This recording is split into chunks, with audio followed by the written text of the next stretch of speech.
건강검진 항목이 이것저것 많은데 그 많은 검사를 정말 다 해야 될까요? 사실 의사들은 잘 받지 않는 검사도 있고 반면에 꼭 받아야 하는 검사도 있죠. 또한 건강검진을 받긴 받아야 되는데 병원 가기를 망설이는 이유는 생각보다 많아요. 피만 봐도 어질어질한 공포, 검사 비용이 만만치 않을까 하는 걱정, 혹시나 큰 병이 발견돼 가족들에게 짐이 되지 않을까 하는 두려움. 여기에 나는 특별히 불안한 데 없는데 라는 자기 합리화까지 겹치면 검진 문자는 그대로 잊혀지기 필수죠. 저 역시 피검사 바늘도 싫고 예약도 뒤로 미뤄본 적도 있고 충분히 공감하죠. 그런데 시간을 끄는 동안 몸속 어딘가에서 빠르게 다니는 열차 같은 병이 조금씩 커지고 있을지도 몰라요. 막상 증상이 느껴질 때는 이미 종착역이라는 이야기도 많죠. 그래서 건강검진이 왜 망설여지는지를 먼저 이해하고 그럼에도 꼭 받아야 되는 건강검진과 받지 않아도 되는 건강검진 이야기를 해보죠. 우선 검진의 심리장벽부터 한번 살펴볼게요. 첫째, 두려움. 혹시 암이라도 나오면 어떻게 하는 공포죠. 막상 큰 병이 발견되면 치료비나 간병 문제로 삶이 송두리째 흔들릴 것 같아 도망치고 싶어지죠. 둘째, 번거로움. 금식이나 내시경약, 출혈 위험 설명서까지 절차가 복잡하니 다음 달에 해야지 하고 미루죠. 셋째, 비용 부담. 무료라더니 선택검사 붙이니까 기본 50만 원이 훌쩍 넘네 라는 경험담이 또 겁을 주죠. 넷째, 나는 괜찮다라는 착각. 평소에 크게 한번 아픈 적도 없고 아침마다 동네 한 바퀴도 도니 난 아직 청춘이야 라고 여기시는 분도 많아요. 다섯 번째, 검사 자체가 공포. 내시경 튜브, MRI 기계 소음, 조영제, 열감 등등 생각만 해도 진땀이 난다는 분들이 계시잖아요. 자, 여기까지가 우리 모두 공감하는 검진 회피 5대 이유예요. 이런 망설임이 늘 나만 그런가 하는 죄책감을 낳는데 사실은 보편적인 감정이니 스스로 탓하지를 마세요. 대신 그래도 왜 검진을 해야 하나라는 질문으로 다음 단계로 한번 가볼게요. 우리가 꼭 검진을 받아야 하는 결정적인 이유는 일상생활에서 느끼기 애매한 작은 불편이 생명을 위하는 큰 질병의 초기 신호일 수 있기 때문이죠. 구체적으로 5가지 사례, 아니 한 가지 더 못해 6가지 사례를 말씀드릴게요. 각 병은 증상이 뚜렷해 보이지만 실제로 우리가 흔히 겪는 사소한 느낌으로도 시작되죠. 첫 번째는 췌장암이에요. 초기 보통 식후 더부룩함과 등 한복판을 찌르는 듯한 묵직함이 전부죠. 소화제 먹으면 괜찮아지니 위가 좀 안 좋나 하고 넘기는 경우가 태반이고, 여기에 이유 없는 체중 감소, 변 위에 기름이 둥둥 뜨는 지방병까지 나타나면 이미 진행 단계일 확률도 크죠. 복부 초음파만으로는 잘 안 보이니 조형 CT나 내시경 초음파까지 이루어져야 되는데 검진 미루기가 가장 치명적인 암으로 꼽히죠. 두 번째는 대장암. 초기엔 배가 살살 아프다 사라지고 변이 가늘어지거나 변기에 피가 살짝 묻어나고, 어르신들은 치질이라 생각해 연고만 바르시는 경우도 많죠. 하지만 좌측 대장에 생긴 용종이 커지면서 변 통로가 점점 좁아져 연필변이 되고 암으로 변하기 직전에는 미세 출혈이 반복된다고 해요. 분변 자멸 검사는 양성이어도 30%는 치질 개실 출혈이 나오니 내시경으로 직접 봐야지 확실히 잡아요. 세 번째는 심근경색, 전조인 협심증은 운동하거나 계단을 오를 때 가슴뼈 뒤쪽이 5분쯤 뻐근하다가 또 쉬면 사라지고 소화하는 데서 체했나 하고 소화제를 부시는 분이 많지만 사실 영양제 병뚜껑 돌리듯 관상동맥 안쪽이 좋아지고 있다는 신호죠. 가슴 중앙 통증, 왼팔 턱 당김, 식은땀, 새벽에 자다가 가슴이 답답해서 깨는 증상이 2주간 3번 이상 있었다면 관상동맥 CT나 운동부하 검사를 서두르셔야 돼요. 네 번째는 뇌졸중, 뇌경색, 뇌출혈. 말이 잠깐 꼬였다가 돌아온다, 손에 들고 있던 국자가 툭 한번 떨어진다. 잠깐이니 그냥 넘어가지만 뇌혈관이 살짝 막혀 일과성 허혈 발작을 일 수가 있겠죠. 한쪽 눈앞이 번쩍거리거나 시야 일부가 가려지는 증상도 마찬가지예요. 이런 전조가 한 번이라도 있었으면 뇌 MRI로 혈관 풍선, 동맥류나 경동맥 협착이나 세밀하게 확인하시는 게 좋고, 다섯 번째는 복부 대동맥류 파열, 배꼽이 통증이 콩콩 뛰는 느낌이 들고 허리를 굽힐 때 둔탁한 통증이 있을 수가 있겠죠. 대동맥 직경이 5cm가 넘으면 언제든 터질 수 있다는데 파열 시 사망률이 80% 이상이라고 해요. 초음파 한 번이면 지름을 측정할 수가 있어서 고혈압이나 흡연력이 있으신 분들은 복부 초음파를 꼭 넣으시는 게 좋아요. 여섯 번째는 폐색전증. 긴 버스 여행 혹은 장시간 자리에 앉아 있다가 숨이 가쁘고 등 뒤가 콕콕 쑤신다고 느끼는데 단순 근육통으로 오해하긴 쉽죠. 하지만 다리에 생긴 작은 혈전이 폐혈관을 막는 맹수가 될 수가 있겠죠. 숨이 차고 심장이 두근거리며 숨 쉴 때마다 갈비뼈 안이 따끔하면 즉시 응급실에 가야 생존율이 높아진다고 해요. 검진 단계에서는 저설량 PET-CT나 혈액-D 다이머 검사가 위험도를 확인해주죠. 6가지 이야기가 길었지만 핵심은 위, 허리, 가슴, 말, 어눌, 배꼽, 호흡 다 흔한 불편들인데 뒤엔 생명을 위협하는 질병이 있을 수가 있다는 거죠. 그래서 우리는 불편 3일률, 사흘 이상 이어지면 기본 검사부터 다시 강조하게 되죠. 이제 실전 검진 항목을 한번 정리해 볼까요? 필수 7종 세트만 기억해 두시면 돼요. 위 내시경 2년 1회, 속쓰림 가족력이 있으면 매년, 대장 내시경 5년 1회, 용종 가족력 혈변이 있으면 3년, 복부 초음파 12년에 1회, 갑상선 초음파 3년에 1회, 뇌 MRA 60대에 1회, 고혈압 흑형 가족력 경력이 있으면 5년 뒤에 재검, 질식이나 유방 초음파, 난소, 자궁 치밀 유방 체크 23년에 1회 여성분들에 해당되고요. 저설량 PET-CT 30년에 1회, 흡연력은 매년 아니면 2, 3년에 1회. 여기에 심전도, 혈압, 공복 혈당, 지질, 신장 간 수치는 국가검진 기본 혈액 소변으로 충분하다고 하고, 그렇다면 굳이 안 해도 되는 검사는 PET-CT, 조영제 없는 복부 CT, 전신 MRI 패키지, 각종 관절 MRI, 무증상 침당 초음파가 대표적이에요. 고급 검진이라는 말에 솔깃할수록 방사선, 조영제 비용, 가짜 양성 스트레스를 같이 떠안게 되죠. 검사를 받을 때는 시기, 준비, 사후 관리 세 가지를 한번 기억하세요. 시기는 연말 몰린 기간을 피하고 3월에서 6월 한가한 날로, 준비는 8시간 금식, 카페인 금지, 아침에 혈압약 복용, 사후 관리는 결과지 원본을 챙겨서 집안 파일에 보관하시고 1년 뒤 새 결과와 비교하는 거죠. 영상 CD나 USB도 꼭 받아두시는 게 좋고요. 작년에는 3mm였는데 올해는 5mm네요 같은 간단 비교가 내 운명을 바꿀 수도 있겠죠. 혹시 나는 집안일로 바꾸고 검사비도 부담이야 하시는 분께는 이렇게 말씀드리고 싶어요. 검진을 안 하면 나중에 치료비가 검진비의 10배, 생활 불편은 100배, 가족 고생은 셀 수 없이 늘어난다는 점을요. 저는 암 수술 뒤에 장루 주머니를 24시간 차고 다니면서 검진을 미뤄서 가족이 많이 고생한다며 눈물을 삼키시는 환자분들도, 일기발견으로 이틀 만에 퇴원해 손주랑 공원 걷는 환자들도 봤고, 두 분의 비용, 시간, 가족 부담은 비교가 안 되죠. 길게 말씀드렸는데 딱 한 줄만 기억하시면 돼요. 3번 이상 반복되는 불편은 반드시 검사로 한번 확인한다. 이 원칙이 여러분과 가족을 개고생 대신 가벼운 조치로 지켜줄 거예요. 지금 휴대폰 달력을 여시고 가장 한가한 주 오전에 국가검진을 예약을 넣어보세요. 혹시 검진이 겁나시거든 오늘들은 6가지 초기 증상을 떠올리며 내가 먼저 확인해서 가족 걱정을 덜자 하고 마음을 다잡으시길 바래요. 그런데 아직 내 건강은 멀쩡한 걸 하며 망설이시면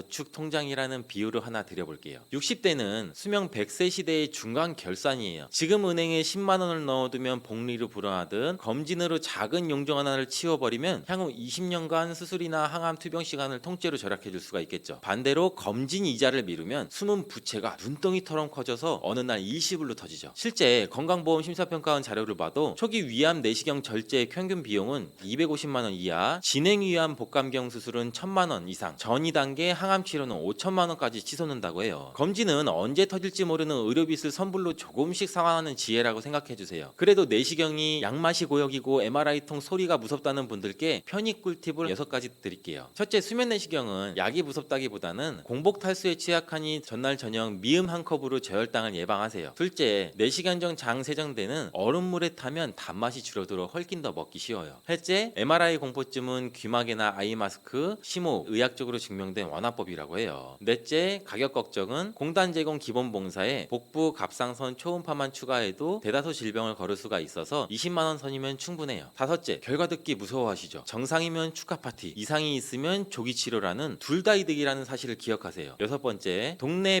병의원부터 검진 내용을 공유하면 향후 약 처방 진료 연계가 빨라져 불필요한 중복 검사를 막을 수가 있어요. 여러분, 변비가 심하면 기억력이 나빠질 수 있다. 이 말 처음 들으시면 깜짝 놀라죠. 화장실을 못 간 게 치매와 무슨 상관이야? 하고 고개를 갸웃하실 텐데요. 실제로 65세 이상 어르신을 30만 명 넘게 조사한 연구에서는 변비가 있는 분은 치매 위험이 2배 가까이 높았대요. 이유는 간단해요. 장이 막혀 독소가 빠져나가지 못하면 그 독소가 피를 타고 온몸, 심지어 뇌까지 자극하기 때문이에요. 오늘은 화장실 스트레스가 두뇌 건강까지 이어질 수 있다는 의외의 사실을 출발점 삼아서 60대 이후 세대가 생활 속에 에서 바로 실천할 수 있는 변비 예방법과 식습관을 차근차근 말씀드리려 해요. 어렵지 않으니 끝까지 편안하게 들어주세요. 먼저 상황부터 한번 살펴볼게요. 80살 김할머니 얘기예요. 김할머니는 사흘에 한 번은 꼭 나오긴 해요 라고 웃으셨지만 막상 변이 나올 때마다 돌덩이처럼 딱딱해 고생을 하셨죠. 그런 날은 아랫배가 빵빵하고 기운도 없으니 아무 일도 손에 안 잡히셨대요. 그런데 더 문제는 오래 앉아 힘을 주다 보니 어느 날은 어지러워서 쓰러질 뻔하셨다고 해요. 배변 실신까지 올 수 있는 무서운 상황이었죠. 여기서 우리는 첫 번째 문제를 확인하죠. 배출이 멈추면 독소가 쌓이고 독소가 쌓이면 온몸이 지친다. 그렇다면 해결책은 장이 원활히 미끄러지듯 움직이도록 윤활유와 따뜻한 진액을 채워주는 식단이 필수죠. 사례 하나만 더 볼게요. 70대 초반에 혼자 사시는 어르신은 입맛이 없다고 라면이나 식빵만 드셨어요. 이분은 물을 많이 마시면 되지라며 냉장고에서 꺼낸 찬물을 벌컥벌컥 들이켰는데 결과는 더 심한 복부팽만이 생겼어요. 왜 이런 증상이 나타날까요? 찬물이 급히 들어오면 장이 놀라 수축해 움직임이 운동이 오히려 느려져요. 어르신의 장은 마치 메말라 딱딱해진 행주를 계속 비틀어 짜는 꼴이 된 거죠. 여기서 두 번째, 찬물로 소화기관을 자극하면 변은 더 막힌다. 이럴 때는 어떻게 해야 될까요? 아침에 미지근한 소금물 한 컵을 천천히 마셔 장을 부드럽게 깨워주는 습관이 훨씬 나아요. 물 200ml에 1001년 반 작은 술이면 충분해요. 뜨끈하게 데운 물이라면 더 좋고요. 이제 식사 이야기를 한번 해볼까요? 흔히 채소 많이 먹으면 시원해진다라고 생각하기 쉬워요. 하지만 60대 이후부터는 채소만 열심히 씹어도 배가 부글거리거나 변이 토막토막 끊어져 나오는 분들도 많죠. 이유는 간단해요. 나이가 들면 장 근육 힘이 떨어져 거친 섬유를 밀어낼 추진력이 부족하기 때문이고, 상추를 한 접시 먹고 나면 오히려 가스가 차서 고생이라고 하시는 분들도 많고, 이러한 문제를 풀 열쇠는 거칠지 않은 섬유와 좋은 기름으로 장안을 매끄럽게 만드는 거예요. 여기서 버터, 미역, 고추장이 주인공으로 등장할 수가 있어요. 먼저 버터 이야기부터 합시다. 이 기름은 콜레스테롤이 걱정인데 하고 망설이실 수가 있겠죠. 사실 좋은 동물성 지방을 소량 섭취하면 담즙이 분비돼 장 연동 운동을 도와줘요. 아침에 커피를 드신다면 10g 정도의 무염 버터를 넣어보세요. 방탄커피라고도 부르는데 갑자기 많이 넣으면 설사할 수 있으니 처음에는 티스푼 하나부터 시작해요. 커피를 못 드시는 분은 간장 버터밥이 대안이죠. 따뜻한 밥 한 공기에 버터 한 숟갈, 간장 반 숟갈 넣어 비벼 드셔보세요. 짭짤한 간장은 장벽에 기상난파를 올려주고 버터는 기를 미끄럽게 문질러주죠. 실제로 75세 송할머니는 이 메뉴를 아침으로 1, 2주간 드셨더니 딱딱하던 게 바나나처럼 부드러워졌다고 하셨어요. 다음은 고추장이에요. 고춧가루의 매운맛이 혈관과 장을 데워줘요. 매운 건 속 쓰려서 못 먹어 하시는 분들도 계시지만 티스푼 하나 정도만 반찬에 곁들이면 배를 따뜻하게 데우고 소화액 분비를 도와 변이 움직이도록 자극해 줄 수도 있어요. 특히 복부가 차고 배가 자주 더부룩한 분들께는 추천드리고, 68세의 전남 광양에 사는 오할아버지는 된장찌개보다 고추장 찍은 오이 안주하기 화장실 가는데 더 직방이다 라고 경험담을 들려주셨어요. 세 번째는 미역이에요. 미역은 거친 껍질 섬유 대신 미끌미끌한 젤 섬유가 풍부해서 변에 수분을 끓여들이는데 탁월하죠. 무엇보다 국물과 함께 섭취할 수 있으니 자연스럽게 수분도 보충되고, 실제로 미역국을 일주일에 3번 정도 끓여 드시니 별다른 약 없이도 변이 부드러워졌다고 경험담을 이야기하시는 분들도 꽤 있어요. 또 미역을 초고추장에 살짝 묻혀 드시면 고추장이 식초랑 시너지를 일으켜 장이 더욱 활기를 뜨니 금상첨화겠죠. 단, 짜게 드시는 분이라면 김이나 미역을 충분히 물에 불러 염분을 빼고 드세요. 지금까지는 무엇을 먹을까였지만 어떻게 먹을까도 빼놓을 수 없겠죠. 첫째, 찬물 대신 따뜻한 수프처럼 먹는다. 시리얼이나 빵말 드시는 분들이라면 아침 식사에 귀리죽, 들깨죽처럼 부드러운 묽은 음식을 한 사발 넣어보세요. 씹기 힘든 분들한테도 좋고 따뜻한 온기가 장을 풀어줘요. 둘째, 씹는 횟수를 늘려서 침샘을 자극한다. 30회 이상 천천히 씹으면 침속 소화 효소가 미리 작동하고 장 부담이 크게 줄어들어요. 셋째, 묵직한 한 끼보다 세끼 소식. 우리 장은 나이가 들수록 긴 휴식 시간이 필요해요. 아침, 점심, 저녁을 규칙적으로 챙기되 스스로 70%만 채운다 생각하시고 젓가락을 한번 내려보세요. 배가 너무 불러서 장이 처지면 연동 운동이 둔해져요. 여기서 또 하나, 나는 물만 많이 마시면 빨리 내려갈 줄 알았는데 하고 궁금해하실 수 있어요. 과도한 수분은 오히려 몸을 차게 하고 얼굴다리의 부종을 이야기할 수가 있죠. 하루 1.5에서 2리터 정도면 충분하고 한 번에 벌컥이 아니라 조금씩 나눠 마시는 편이 좋아요. 특히 커피나 홍차 같은 카페인은 이뇨작용이 굉장히 강해서 탈수를 일으키니 커피 4잔 대신 물 3잔 원칙을 기억하시면 좋겠습니다. 지금부터는 실전 꿀팁이에요. 첫째, 발판 활용법. 변기에 앉을 때 15cm 정도 되는 발 받침대를 두시면 무릎이 배꼽보다 살짝 올라가면서 직장에 일직전이 되죠. 실제로 화장실에서 오래 앉아 힘을 주어 변을 보시던 60대 여성이 발판 하나로 변 보는 시간이 절반으로 줄었다고 본인의 경험을 얘기하는 것도 듣기도 했죠. 둘째, 대장 셀프 마사지예요. 오른쪽 아랫배에서 시작해 갈비뼈를 따라서 왼쪽으로 그리고 왼쪽 아랫배까지 둥글게 시계 방향으로 손바닥으로 돌려주세요. 아침에 침대에서 일어나기 전 3분만 해도 효과가 커요. 셋째, 복식호흡이죠. 코로 숨을 들이마시며 아랫배를 풍선처럼 부풀렸다가 내쉴 때는 풍선 절반만 남기고 갈비뼈를 살짝 조이듯 숨을 빼세요. 이렇게 보합이 유지되면 항문은 열리고 장은 부드럽게 눌려 자연 배변을 도와주죠. 영양제를 챙기신다면 산화마그네슘이나 비타민C 고용량이 변을 부드럽게 해준다는 연구도 많아요. 반대로 철분제, 칼슘제, 고단백 파우더를 과다하게 복용하면 변비가 악화될 수가 있겠죠. 약을 드셔야 하는 상황이면은 약사님이나 의사와 상담해 변비를 완화할 대책을 함께 세워두세요. 나는 약보다는 음식으로 해결하고 싶다면 오메가3 지방산이 풍부한 고등어, 들기름 등을 주 3회 이상 챙기시기도 권해드려요. 그래도 내가 제대로 소화하고 있는지 잘 모르겠다 싶으면 옥수수 통조림 테스트를 해보세요. 점심 통조림 옥수수 한 그릇을 먹고 알맹이가 며칠 후에 변에 섞여 나오는지를 관찰하는 거예요. 2, 3일 안에 대부분 빠져나오면 대장 통과 시간은 정상 범위, 4일을 넘어가면 장 운동이 다소 느린 편이라고 볼 수 있죠. 가족과 동시에 동시에 보면 더 객관적으로 비교할 수 있으니 재미삼아 도전해보세요. 그리고 언제 병원을 가야 하는지도 알아두셔야 되죠. 매일 보더라도 변이 연필처럼 가늘거나 검은색 선혈이 묻어나올 때, 복통이 새로 생기고 체중이 급격히 줄 때는 꼭 전문의 상담을 받으셔야 되고, 또 70대 이후 처음이라도 대장 내시경 검사를 해두면 용종이나 협착 같은 구조적 문제를 조기에 발견해 수술 없이 해결할 확률이 높죠. 실제로 68세 여성 환자 한 분은 왼쪽 대장에 협착이 있었는데 단순 변비라고 생각해 미루시다가 장 폐색 직전까지 가서 악화된 뒤에야 수술로 해결한 경우도 있었어요. 노인 변비는 단순히 불편함에 그치지 않고 실신이나 장 폐색 심하면 치매 위험까지 높일 수 있는 중요한 건강 신호예요. 거친 채소만 많이 먹자는 옛 관념에서 벗어나 버터나 고추장, 미역처럼 장을 미끌거리게 하고 장을 깨워주는 음식과 따뜻한 소금물, 규칙적인 식사 시간을 통해 장 속에 진액과 윤기를 한번 채워줘 보세요. 발판, 마사지, 복식호흡 같은 작은 습관이 약보다 강력한 처방이 될 수가 있죠. 무엇보다 오늘 화장실에서 편안했는가를 매일 스스로 한번 체크하신다면 장도 뇌도 더 오래 건강할 수가 있겠죠.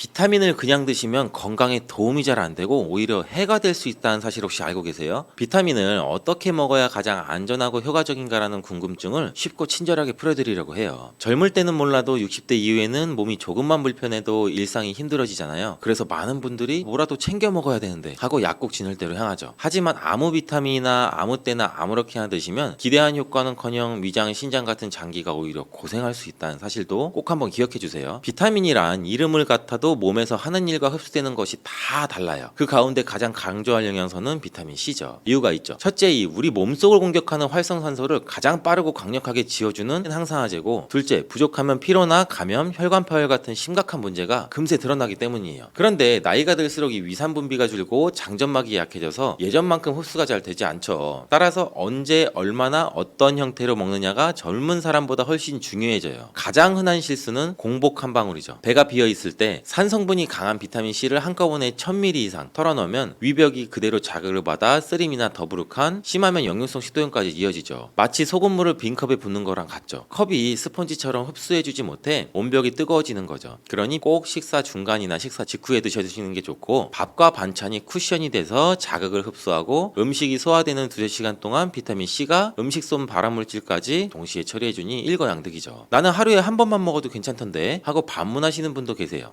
실제로 비타민 C는 수용성이라 혈중 농도가 3시간에서 4시간 정도면 또 절반 이하로 뚝 떨어지죠. 아침 한꺼번에 1000ml 삼켜도 점심 무렵이면은 몸속 농도는 많이 줄어들죠. 전문가들이 권하는 분할 복용이 여기서 나와요. 예를 들어 아침, 점심, 저녁 3번 한 번에 2000ml씩 총 6000ml를 드시면 하루 24시간 내내 혈중 농도가 일정하게 유지돼서 항산화 효과가 끊기지 않고, 이렇게 꾸준히 유지되는 농도가 면역세포를 돕고 혈관벽을 보호하고 방광과 대장을 지키는 일도 한꺼번에 담당하죠. 혹시 6g 너무 많지 않나 걱정이 되신다면 자연계 동물을 한번 떠올려 보세요. 개나 염소 같은 포유류는 몸무게 1kg당 보통 70에서 250ml의 비타민 C를 스스로 만들어요. 몸무게 60kg 성인을 환산하면 최소 4000ml, 많게는 1만 ml 이상이에요. 우리는 합성을 못하니 음식과 보충제로 채워야 되겠죠. 현대인들은 스트레스나 미세먼지, 가공식품 등등 활성산소를 일으키는 요인이 많으니 동물과 비슷한 범위로 끌어올려야 한다는 논리죠. 단 처음부터 고용량을 넣으면 장이 놀라서 부작용이 발생될 수 있으니 500ml, 1000ml 천천히 늘리는 적응 기간도 꼭 필요해요. 형태도 생각해야죠. 가루형은 불필요한 부용제가 거의 없어서 흡수가 빠르고 위 부담이 적겠죠. 다만 공기에 닿는 순간 산화가 시작되므로 물 한 모금 드시고 가루를 넣고 바로 삼키기, 요령도 좋겠죠. 뮤컵에 미리 타두면 시간을 끄면 진한 녹차처럼 갈색으로 변해서 효과가 떨어져요. 정제는 외출 시에는 간편하지만 표면을 매끈하게 하기 위한 첨가물이 들어가 위가 약하신 분은 더부룩할 수도 있겠죠. 리포좀 형태는 지질막으로 감싸서 흡수율이 높은 대신 가격이 비싸겠죠. 대장까지 도달해 장내균을 바꿔 부가 효과가 줄어드는 또 단점이 있고, 각자의 위장 상태와 예산, 외출 패턴 등등에 맞춰서 선택해서 골라 드시면 돼요. 속쓰림 때문에 중성 비타민 C라고 불리는 야스코르베이트 형태를 찾는 분도 계세요. 산성일 때보다 항산화력이 크게 떨어지는 점을 잊지 말고 위벽을 지키기 위해서 비타민 C의 핵심 무기를 반쯤 포기하는 셈이니 차라리 식사와 함께 용량을 줄여서 천천히 늘리는 게 훨씬 더 안전하죠. 비타민 C는 가루가 신맛 때문에 거북하다면 꿀이나 요구르트에 살짝 살짝 섞어서 드셔도 좋지만 반드시 즉석에서 바로 드세요. 비타민 C가 몸 밖으로 모두 빠져나가 버린다는 주장도 흔하죠. 실제로는 흡수된 양 가운데 일부가 방광으로 배출되면서 소변 속 활성산소를 중화해 방광벽을 지켜주기도 해요. 또 흡수되지 못한 잔여분은 대장을 통과해서 유해균을 억제하고 유익균을 좋아주기도 하고, 배설이 아니라 통로치료라는 표현이 더 가깝죠. 이 덕분에 꾸준히 드시는 분은 밤중에 소변 자주 보기, 대장 용종 재발 위험이 크게 줄었다는 사례도 꽤 많아요. 콩팥이 약한 분들은 비타민 C가 결석을 만든다는 경고에 걱정이 많죠. 사실 이 결석은 체질이나 수분 섭취나 칼슘 제제 등 복합 요인으로 생기죠. 일반적으로 6g 이하 경구 복용만으로 신장을 무조건 망가뜨린 사례는 적어요. 다만 결석 이력이 있거나 가족력이 있으신 분들은 마그네슘 300mg 정도랑 비타민 B6를 함께 드시고 수분을 하루 2리터 이상 유지하면 결석 위험을 크게 낮출 수가 있어요. 입안이 마르기 전에 한 컵씩 틈틈이 물을 한번 챙겨보세요. 콜레스테롤 관리도 놓칠 수가 없겠죠. 비타민 C는 콜레스테롤이 호르몬, 담즙, 세포막 재료로 쓰이도록 대사를 촉진해 수치가 비정상적으로 높을 때 약 10에서 15% 정도 자연스러운 하향 효과를 보이는 연구도 많아요. 하지만 수치를 억지로 바닥까지 낮추면 오히려 면역세포 재료가 부족해져서 암 치료가 어렵다는 주장도 있으니 혈액 검사 결과를 과도하게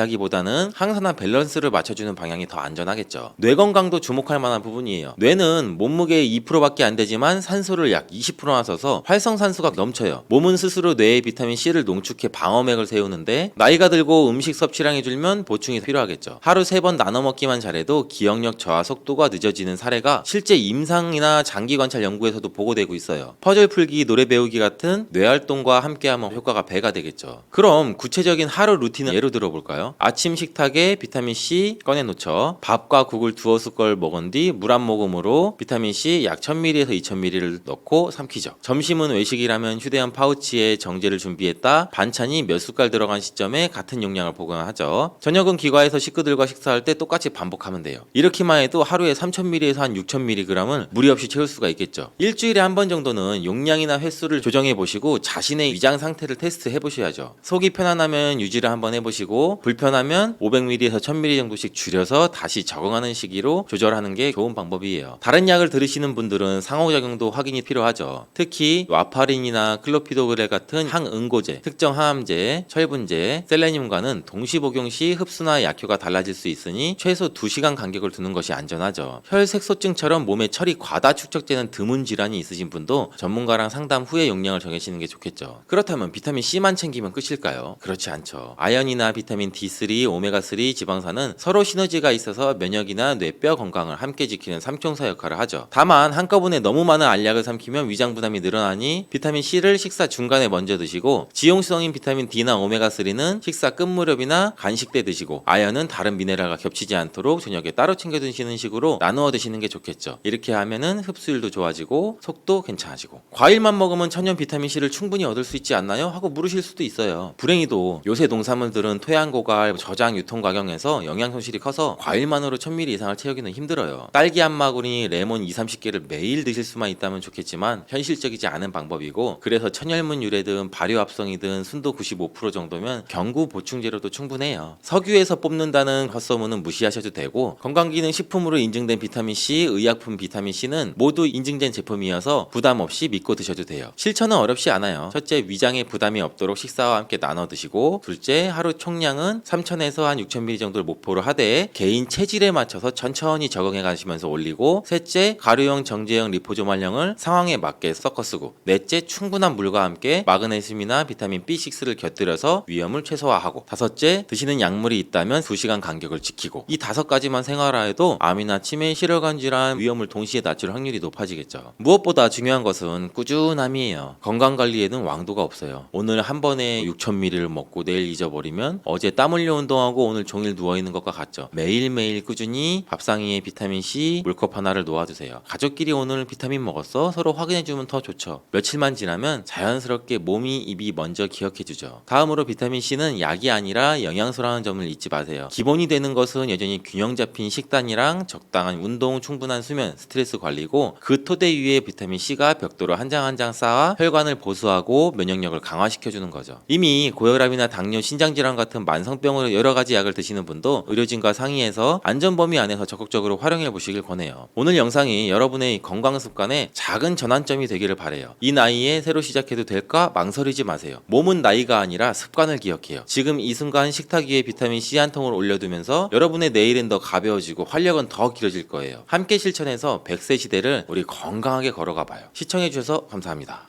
나이가 들어 달리면 무릎이 나간다. 걷기만 해도 충분하다. 러닝머신이 바깥보다 안전하고 효과도 좋다. 이런 말씀 많이 들어보셨죠? 결론부터 말씀드리면 이런 말의 상당 부분은 오해예요. 오히려 올바른 방법으로 달리면 뇌와 심장, 혈관, 근육, 뼈, 기분까지 함께 좋아지겠죠. 물론 무리하면 부상도 생길 수 있으니 어떻게 시작하고 움직여야 하는지만 알면 돼요. 60, 70대에서도 충분히 할 수 있도록 알려드릴게요. 달리기에 대한 잘못된 상식, 효과와 조심할 점, 몸에 부담을 줄이는 올바른 자세, 그리고 피해야 할 잘못된 달리기 습관이죠. 천천히 차근차근 한번 알아볼게요. 우선 오해부터 바로 잡을게요. 첫째, 오래 달리면 무릎이 망가진다? 꼭 그렇지만 않아요. 달리다가 생기는 무릎 통증은 많지만 그 통증의 대부분은 연골이 망가져서라기보다는 잘못된 동작이나 과한 거리, 속도 때문이죠. 나이가 들어서 인공관절을 수술받는 분들을 보면 평생 운동을 거의 안 하고 허벅지, 엉덩이, 종아리 근육이 매우 약한 경우가 많아요. 관절은 근육이 함께 지켜줄 때 덜 달아요. 올바른 자세와 적당한 강도로 달리면 주변 근육이 두터워져서 오히려 무릎을 보호할 수 있죠. 아프면 쉬고 낫고 나서 천천히 다시가 원칙이에요. 둘째, 걷기만 해도 된다? 걷기는 분명 좋은 습관이에요. 다만 숨이 조금 찰 정도의 운동을 하루 30분, 주 5일 정도를 권장하는 이유가 있어요. 그냥 걷기는 강도가 낮아서 심폐지구력 향상에는 한계가 있어요. 반면 달리기는 큰 근육을 동시에 오래 쓰게 하니 심장과 폐에 좋은 자극을 주죠. 걷기에서 느린 조깅, 가벼운 달리기, 이 순으로 서서히 올려가면 누구나 도달할 수가 있겠죠. 세 번째, 이 러닝머신이 바깥 달리기보다 더 좋다. 러닝머신은 밖의 날씨에 훌륭한 대안이고 바닥 충격도 요새는 잘 흡수하죠. 하지만 벨트가 몸을 뒤로 끌어주기 때문에 앞으로 나를 보내는 힘을 많이 쓰지 않아도 돼요. 자연지형을 달리면 공기나 빛, 바람, 이 시야가 주는 정신적 만족과 균형 감각 자극이 추가가 되죠. 가능하면 야외를 나가시고 필요하면 러닝머신을 사용을